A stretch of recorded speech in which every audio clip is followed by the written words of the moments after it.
Hello everyone, welcome to Sunya IAS and welcome to this lecture. In this lecture, we are going to talk about renewable energy, very important topic. And we have already talked about pollution. So to reduce pollution, what is required? One of the ways is to increase the amount of renewable energy that we produce so that there is less fossil fuel burning, there is less release of carbon in the air, and overall there is less global warming. Right? So this is the backdrop. Questions have been asked about initiatives as well as about the your static knowledge, which is your theoretical knowledge. Okay, so we'll be covering renewable energy today. Now, before we start, let me just brief you up on the Revise Entire Prelims syllabus through 3000 plus MCQs course, which is pretty self-explanatory by the name of the course itself. We have already covered Indian polity, Indian economy. We have covered modern history, and we have done geography also. We are now doing environment ecology. We'll do art and ancient medieval art and culture, science and tech, as well as current affairs. The purpose being making you very well aware of the current pattern of the questions that are being asked, as well as making you practice them. So if you go for the course, you'll be able to get the PDF in advance. You'll be able to get the description of the each question in advance, and you'll need to come to the class only if and when required to clear out any concept. Okay, so with this, let's just start with the first question. Consider the following statements regarding solar thermal electricity. It utilizes a method where a liquid is heated to generate steam using mirrored surfaces that reflect sunlight. And the electricity produced is initially in the form of direct current and is then converted into alternating current using inverters. So which of the given statements is or are correct? Solar energy is a very important aspect of renewable energy. So solar energy में there is one is solar thermal and one is photovoltaic energy. One is photovoltaic energy. So as you can see from the very name itself, solar thermal means that you generate heat out of the out of this particular sun rays that are coming, right? So how do you generate heat out of the sun rays that are coming? Basically, the sun rays, they are put up, they are made to fall on a liquid which is there in a particular stream, right? So this liquid will get heated up because of the heating properties of the sun rays, and with the heat of this particular liquid which is there in the mirrored surface, and then the heat will be created. So it is not that when there are solar panels and solar thermal electricity is being created, then directly the panels are being heated. It is actually the liquid that is there inside that panel which is being heated, and this same method gets followed in microwave also. Microwave क्या होता है? Microwave oven is basically you are heating anything that you are putting inside it through putting microwaves on it, right? Now microwaves do not heat up the food item. Microwave heats up the water inside the food item. Are you understanding? And when the water inside the food item gets heated up, the entire food item gets heated up, right? And microwaves, of course, they interact with any kind of metal. So you cannot put any kind of metal inside the microwave oven. But overall, it utilizes a method where liquid is heated to generate steam using mirrored surface that reflects sunlight. So first is absolutely correct.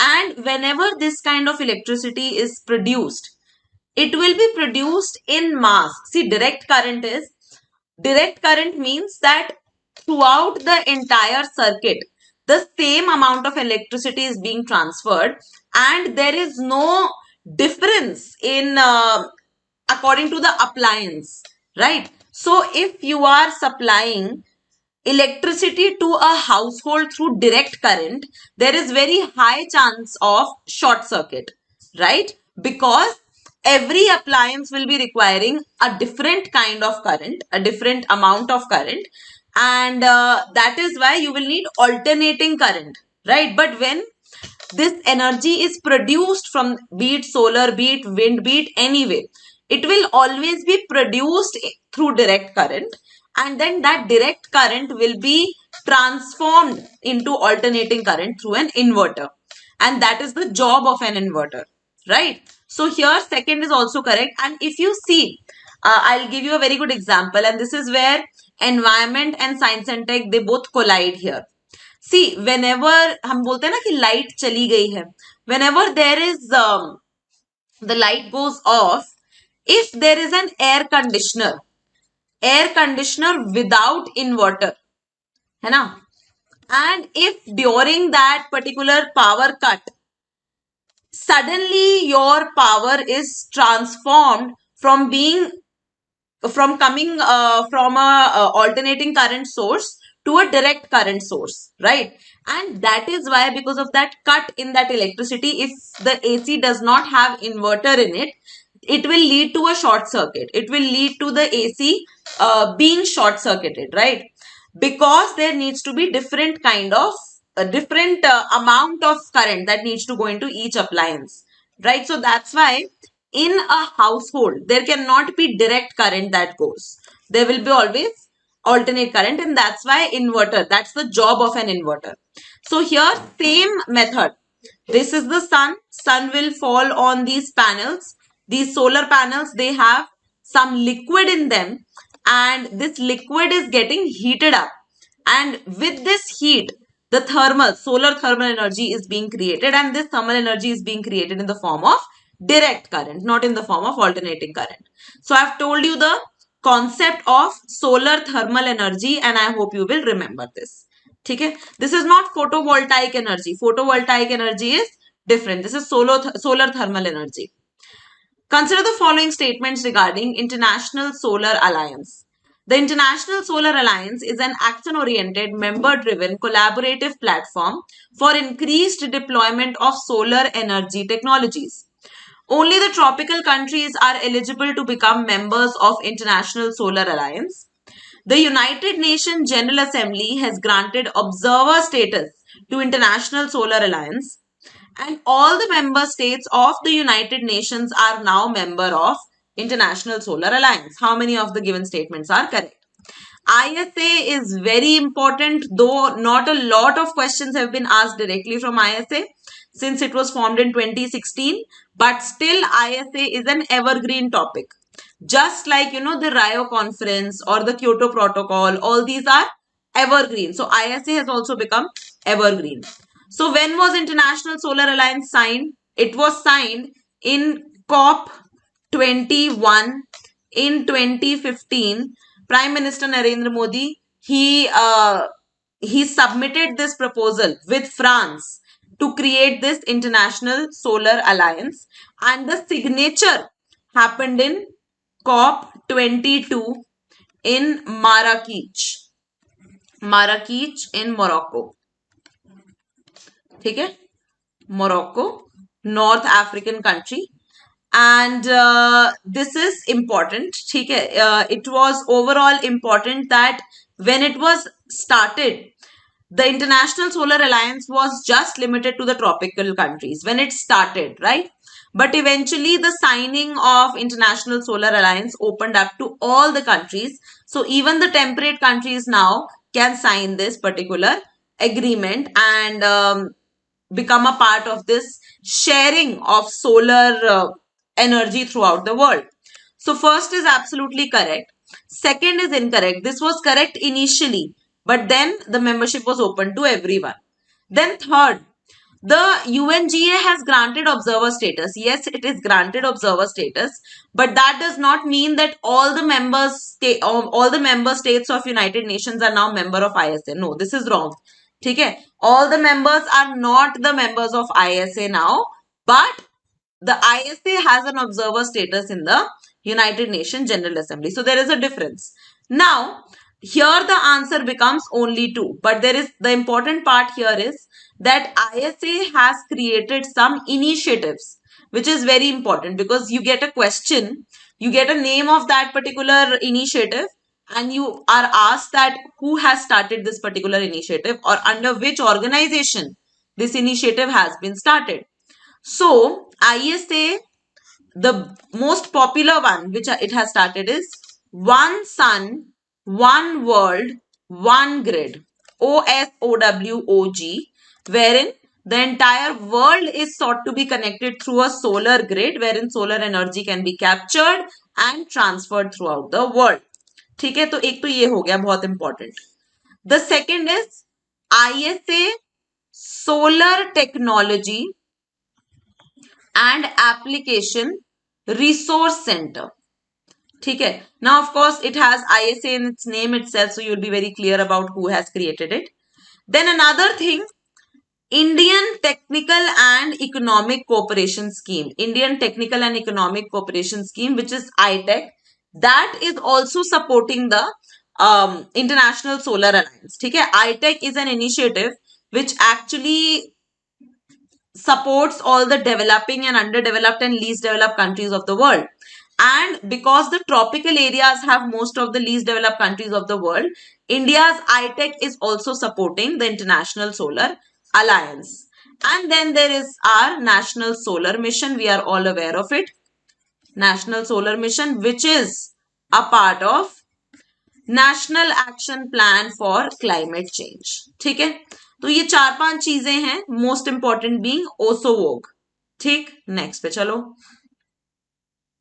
Arrange the following states in decreasing order of their solar potential generation, solar power generation potential. Gujarat, Maharashtra, Andhra Pradesh and Uttar Pradesh. Here you have to apply your common sense. ठीक है. Common sense में देखो कि whenever you are talking about solar power, Uttar Pradesh का नाम आपको बहुत ज्यादा सुनने को नहीं मिलता है, although it's a very big state, but if you observe, Uttar Pradesh is above the Tropic of Cancer, right? So it is technically in the temperate area, just above the temperate area. So Uttar Pradesh here will have the least generation potential among the given ones. ठीक है. So सबसे कम होगा Uttar Pradesh, that is 4. उसके बाद उत्तर प्रदेश के बाद there will be Gujarat, Maharashtra and Andhra. Now which of the given 3 is above the rest of the 2? Gujarat is above Maharashtra and Andhra. ठीक है. It is, although Tropic of Cancer is going just between Gujarat, but still it is just above Andhra and Maharashtra, right? So after that there is Gujarat. ठीक है. Then comes Andhra and then comes Maharashtra. अब यहाँ पे देखो कहाँ पे then comes Maharashtra. Maharashtra का जो पोटेंशियल है, यहाँ पे देखो, the solar energy generation potential of Maharashtra is the 3rd largest potential, not installed capacity. The potential, according to how much insolation comes in, the potential. And also please understand that it will depend a lot on the kind of surface that is there also. If you see the Western Ghats have a lot of sunlight that is coming on them. It is very near to the equator, but it will not have a lot of high solar energy potential because of the kind of terrain that is there, because of the mountains, because of the hills that are there, right? So just keep in mind, keeping this entire picture in mind, which will be the state which will have highest potential of solar energy in India? It will of course be Rajasthan, right? Rajasthan has the highest potential, not the installed capacity. Rajasthan comes on the first. Then we were talking among the 4 given options. Andhra has the 5th largest potential. Maharashtra has the 3rd largest potential. Andhra has the 5th largest potential. And again you see, Andhra will not have a lot of hills inside it, right? There are some exceptions. For example, Sesachalam hills are there, Tirupati hills hain jahan pe. But overall, Andhra is a plain state, not a very hilly state. So hilly state mein you cannot have a lot of solar potential, right? So Andhra is there on the 5th number. Just below Andhra, there is Gujarat. Gujarat is there on the 6th number.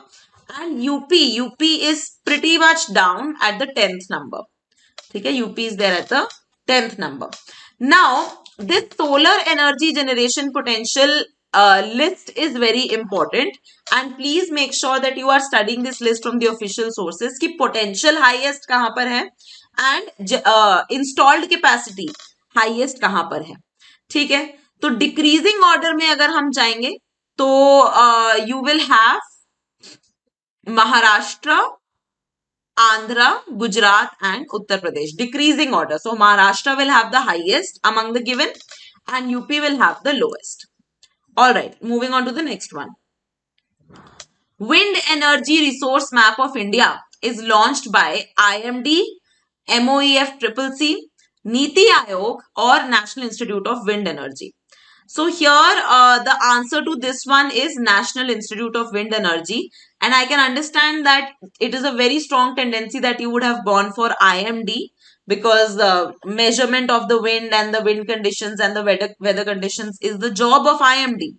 But it is released, the Wind Resource Map of India is released by National Institute of Wind Energy, which measures that how much wind energy is available where. Wind energy is very important, and India has the third largest installed capacity. India is the third largest in wind generation, wind energy generation. And about this National Institute of Wind Energy, this is an institute because questions institute se bhi aane lage hain. So this is an institute which was created in 1998 and it is an autonomous institution, but autonomous institutions bhi kisi na kisi ministry ke under function karte hain. So this is Ministry of New and Renewable Energy के under ये काम करता है, MONRE. ठीक है, so this is important and job यही है to understand how wind energy can be maximized, to research about wind energy, etc. etc. Next, what are the variables that determine how much electricity a turbine can produce? Wind speed, blade radius, air density. So what do you think? क्या क्या reasons होंगे कि wind energy maximize हो सके? This is a turbine. So turbine will be somewhat like this. It starts like this, right? So the more blades, the wider the blades are, the more wind it will be able to capture. And the more wind it will be able to capture, the more energy it will create. Right, so definitely blade radius does impact the amount of wind energy that is generated. The higher the wind speed, the more will be the wind energy. So first is also correct. And air density is also a very important aspect over here. See, when the air is heavier, when the air is more dense, it will apply more pressure on the rotor. And that is why when you go very much high on the altitude side, the wind gets very thin, right? The wind is very less dense, and less dense wind cannot produce a lot of wind energy, right? So these three, in fact, these three are the only factors that are required to create this wind electricity. So here 1, 2, 3 is the correct answer. Now, of course, wind electricity ke liye you need huge wind farms as well. So that is a different aspect. But overall, these are the aspects that impact the generation of wind electricity. Okay, so wind is also important. Basically, if you see the kind of questions that we are covering each kind of renewable energy resource at one time. Okay, so we are talking about wind. Now we are moving to hydropower. Consider the following statements regarding hydropower potential in India. Hydropower potential in India is majorly located in northern and northeastern regions of India. Arunachal Pradesh has the highest unexploited hydropower potential in India. And India has over 180 gigawatts of pumped storage potential. So how many of the given statements are correct? First of all, what is hydropower? Hydropower is the energy that is generated by running water. Okay, so basically the energy that is generated by rivers is called hydropower. And as you know, we've studied in Indian geography as well, that the northern rivers are perennial rivers. They are much more powerful rivers. Which are the northern rivers? Three primary rivers. There is Ganga, there is Indus, and there is Brahmaputra, right? So these are perennial rivers. Most of them have, for example, Indus and Brahmaputra have their origin almost from the same place, right? The Kailash mountain in Tibet. So the point is that, of course, hydropower potential is located in northern and northeastern regions, because in the northern region, there is the Indus and Ganga drain, and in the eastern region, there is Brahmaputra. So there is massive capacity of hydropower potential. So first is correct. Arunachal Pradesh has the highest unexploited hydropower potential. This is absolutely correct. And you can very clearly see why. Because Arunachal Pradesh has the Brahmaputra river in it. ठीक है, Brahmaputra river है इसमें, and Brahmaputra river enters Arunachal from Namcha Barwa, just below नामचा बारवा, as the river Dihang, right? And there is Dihang Dibang Wildlife Sanctuary as well. So it enters at Dihang as Dihang, and then it's joined by Lohit and it becomes Brahmaputra. And that river is not dammed as much, right? How do you create hydropower potential? You build dams, and that transforms into electricity. So in Arunachal Pradesh, we have not built enough dams, and that's why Arunachal Pradesh has the highest unexploited hydropower potential in India. So second is correct. But third one, India has over 180 gigawatts of pumped storage potential. No, India actually has 90, half of it. 90 gigawatts of pumped storage potential. Basically, what is pumped storage potential? You store the water of river. You store the water of river in two tankers. Just look at this very carefully. That you store the water of river in two tankers. One tanker is above and one tanker is below, right? And then you release the water from this tanker to this tanker, and in the middle there are motors. So when that motor rotates, that creates electricity. This is what pumped storage potential. Okay, so this storage, you measure this storage and how much this stored water can create electricity. So that is about 90 gigawatts. To give you an example, we are planning to generate 500 gigawatts of solar energy by the year 2030. ठीक है, 500 gigawatts of solar energy by 2030. So 90 gigawatts is not that less. Okay, we have 90 gigawatts of pump storage potential. What is not 180 gigawatts? So third is incorrect. Only two here is correct, and hydropower potential becomes very important. Next, consider the following statements. India lags behind major countries like China, US, and Canada in hydropower generation. And next is, India is devoid of major river systems. So this is a very easy question. I just told you that we have multiple major river systems. There's Brahmaputra, there's Indus, there is Ganga, and even in the peninsular area, there are big rivers like there's Godavari, there is Krishna Nadi, right? Krishna is a very strong river. There's Kaveri Nadi, right? So India does lag behind China, US, and Canada, but India is not devoid of major river systems. So first is incorrect, second is correct. Now, when it comes to hydropower generation, you need to know India's rank. So top rank is backed by China. Then we have Brazil. And why do we have Brazil? Because Amazon river goes from here. Why do we have China?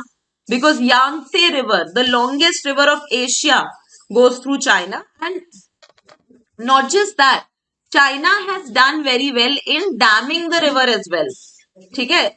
China has done very well in damming that river as well. So China, Brazil, then United States of America, then Canada, and then we have India.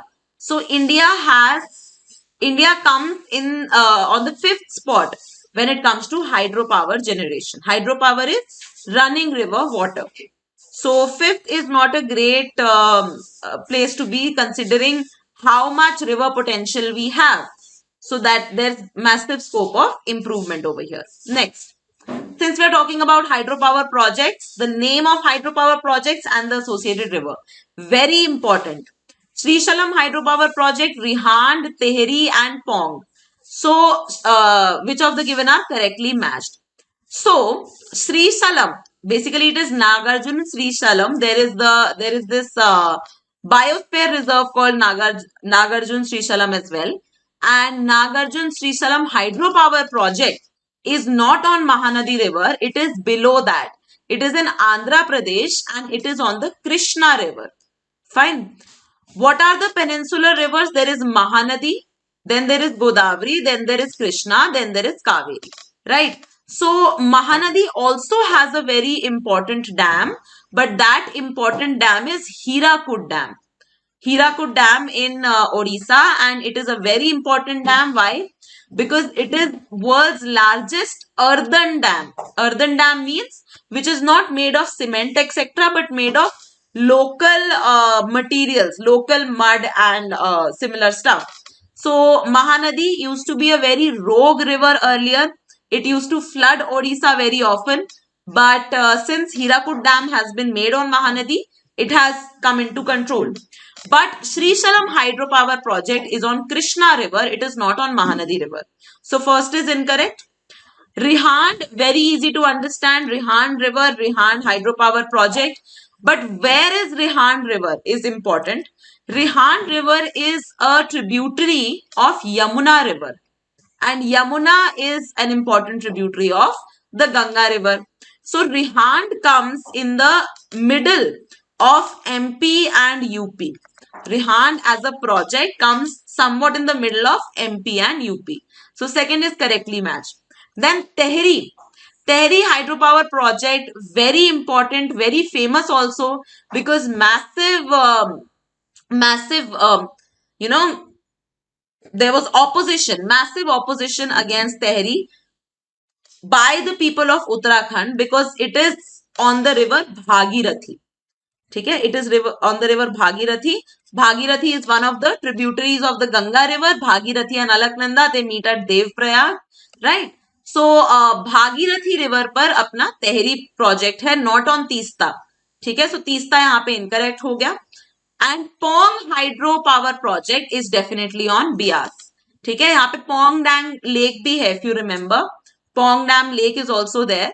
But Pong hydro project is on Bias river. And what another important fact about Bias river is that among the Sapta Sindhu, right, among the Indus and its tributaries, Bias is the only river which starts in India and which ends in India as well. Okay, these are the things that you have to constantly revise.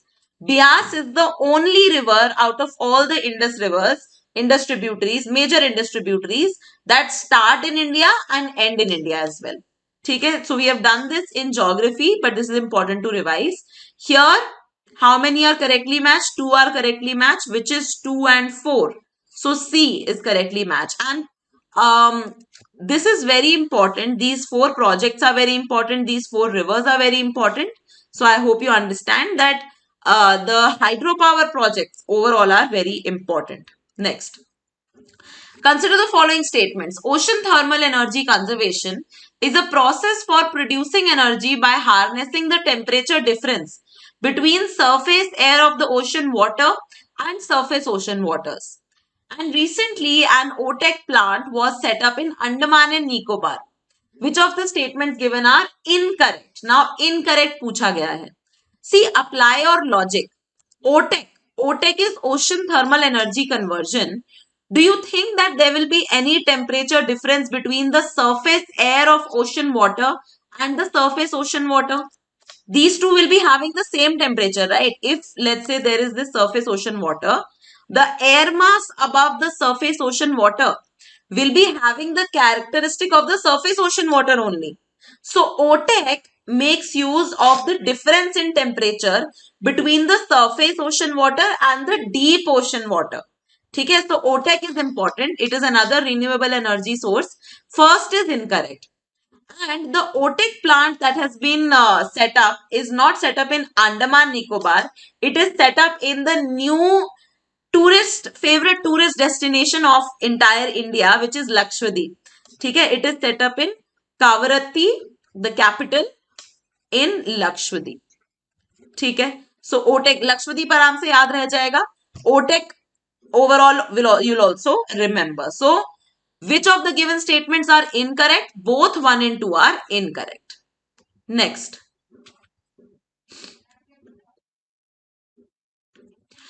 It is a scientific process whereby anaerobic microorganisms in an anaerobic environment decompose biodegradable matter, producing methane-rich biomass and effluent. This scientific process is called what? See, we have already studied about pyrolysis, and we know that although pyrolysis does involve the burning and incineration of this waste product, organic waste product, but there is no mention of methane generation when it comes to pyrolysis, right? So pyrolysis is not the correct answer. It is actually anaerobic digestion. ठीक है, anaerobic digestion बोलते हैं. Anaerobic digestion, which is also called biomethanation. Biomethanation, which leads to the formation of methane, methane-rich biomass and effluent. Okay, and if you are aware about this CNG, so CNG is nothing but methane-rich gas only. So, using this anaerobic digestion, we can create the methane fuel as well. So, B is the correct answer. Incineration is the normal burning, and cogeneration. Cogeneration is very important. Basically, cogeneration means that by burning one fuel, you are creating two kinds of energy. Okay? So, for example, you create heat energy and you create light energy. ठीक है, you create heat energy, you create electric energy. If you are burning just one fuel and it is leading to the formation of two kinds of energies, two or more kind of energies, it is called cogeneration. Fine. So the answer to this one is B, biomethanation, and biomethanation has been in news because we want to utilize the biomass that we generate and transform it into usable energy. That is why the biomethanation becomes important. Next. Coal gasification is a process in which coal is partially oxidized with air and oxygen to produce syngas. Components of syngas are carbon monoxide, hydrogen, carbon dioxide, all of the above. So syngas, absolutely correct, coal gasification से ही produce होती है. And what is coal gasification? Wherein coal is partially oxidized with air and oxygen. ठीक है, तो steam के साथ, जैसे coal है, तो coal will be partially burnt but not completely burnt. So the gas that is created, which is very high on calorific value, is called syngas. And syngas has carbon monoxide. It of course has hydrogen because it has H2O, it has water. It has carbon dioxide also. Then it has methane also. Okay, so all of the above is the correct answer. And syngas is basically used in the formation and production of fertilizers. Syngas is also used in the production of certain fuels. So syngas is important in the energy economy, and syngas is produced by coal gasification. So D is the correct answer. Next. Consider the following statements regarding national mission on use of biomass in coal-based thermal power plants, and which of the given statements are incorrect. One of the objectives of the mission is to bring down the levels of biomass co-firing from present 20% to 5% to have a large share of carbon neutral power generation. And the mission will run on a pilot basis for 10 years with further extension for 5 years. Which of the given statements are incorrect? As you can clearly see from the name, National Mission on Use of Biomass. We just talked about how syngas is created from biomass, right? Coal gasification. So, of course, there is a mission that is going on to harness the maximum amount of biomass. And the objective of this mission is to increase, not to bring down the level of co-firing. So, what is co-firing? We talked about cogeneration, right? Cogeneration means that we put one fuel and we generate two kinds of energies. Co-firing is basically we put two kinds of fuels. So if we are using coal, earlier we were using 100% coal. Now what we are doing is we are using biomass pellets. We are using biomass pellets, and we are, let's say, using now 90% coal and 10% of biomass pellets. Okay, so that is reducing our demand for coal. ठीक, that is biomass co-firing. ठीक है, तो our goal will always be to increase biomass co-firing, not to bring down. So currently we have about 5% of biomass co-firing. Our goal will be to increase it. So first is incorrect. And mission will run on a pilot basis for 10 years. No, the mission life is 5 years. Okay, and it can be increased according to the performance. So here both 1 and 2 are incorrect. But what is the important thing? National mission on use of biomass. Next type of energy. Consider the following advantages of geothermal energy. Geothermal is the only renewable energy that is always available to humans. Geothermal is a site-specific source of renewable energy. Geothermal is cleanest form of energy without any associated pollutants. And generation of geothermal energy is cheaper than any other form of energy produced currently. How many of the statements given are correct? So what is geothermal? Geo means geography or geology. That is basically our crust. And we have learned in the interior of the earth that our earth has heat inside it because we have a very warm, a very hot burning core, right? So geothermal energy is when we are trying to harness that stored energy inside the earth and create energy out of it. So geothermal, as you can see, it does not matter where we are. If we are on a plane surface, we are able to dig deep enough, we are able to harness that energy, that heat enough, then it is the only renewable energy that is always available to humans. We are not dependent on whether wind is flowing or not. We are not dependent on whether there is sun or not. We are not dependent on anything because heat inside the earth will always be as it is. So first is correct.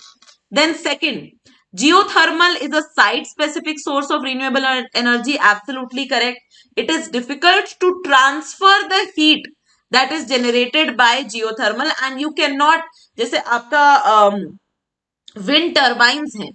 Wind turbines you can set up at various places, right?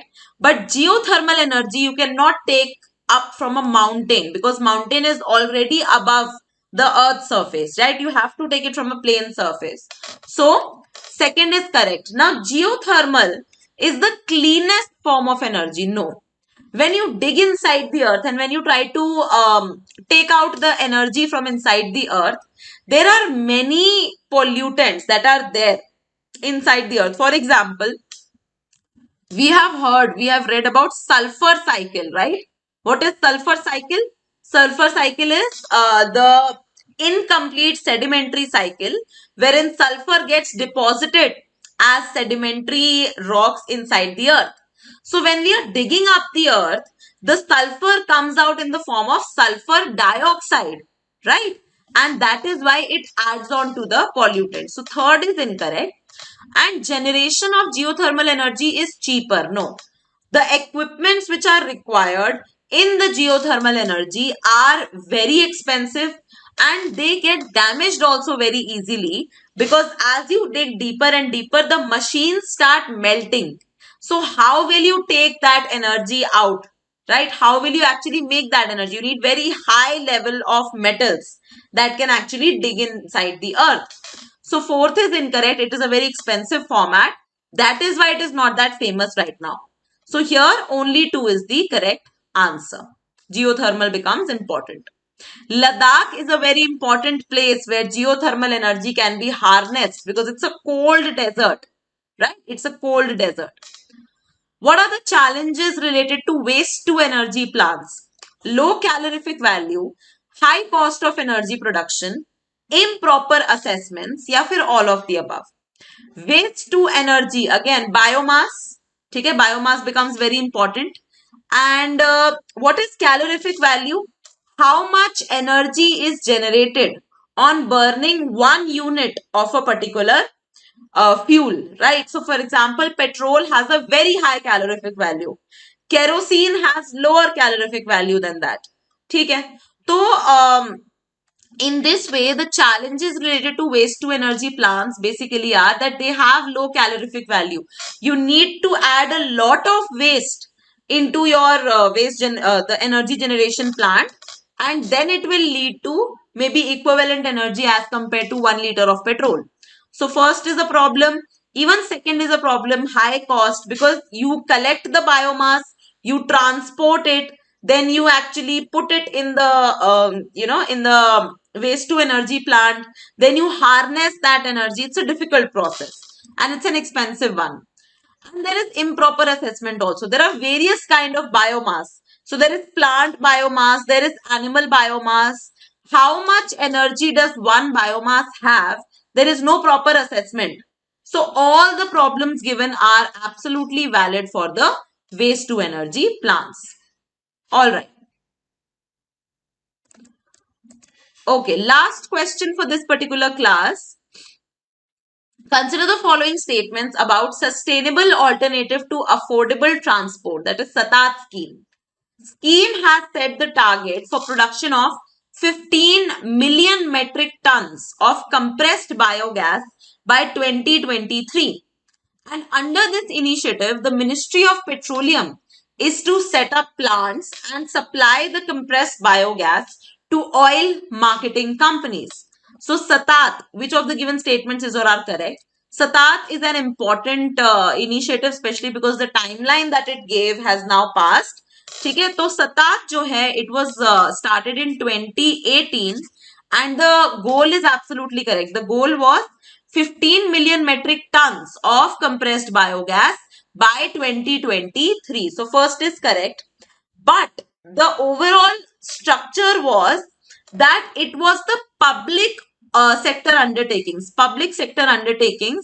in the oil marketing, and oil making. For example, ONGC, that's a PSU, right? So the public sector actually combined with the private sector was supposed to combine with the private sector and provide this sustainable and affordable alternatives. Okay, so it was not directly the Ministry of Petroleum, but it was the PSUs which were creating this entire infrastructure. So second is incorrect, first is correct. Answer to this is one only. All right, so now we are at the end of this class, and as you know, we have the purpose is to make sure that renewable energy, solar, wind, hydro, geothermal, and biogas, right? The bio waste, all these aspects should be very clear to you. So I'd suggest that if you have the Sunya book or whichever source for environment you have, please cover the renewable energy chapter along with renewable energy theory. You will be having initiatives as well, just like we did initiative Satat we did. तो उसको जरूर करो. And yes, I hope that you derived some value out of this lecture. I will see you all in the next lecture. Very important aspect we are going to cover in the next lecture. Basically, we are going to talk about environmental issues overall. So we have talked about pollution, we have talked about renewable energy.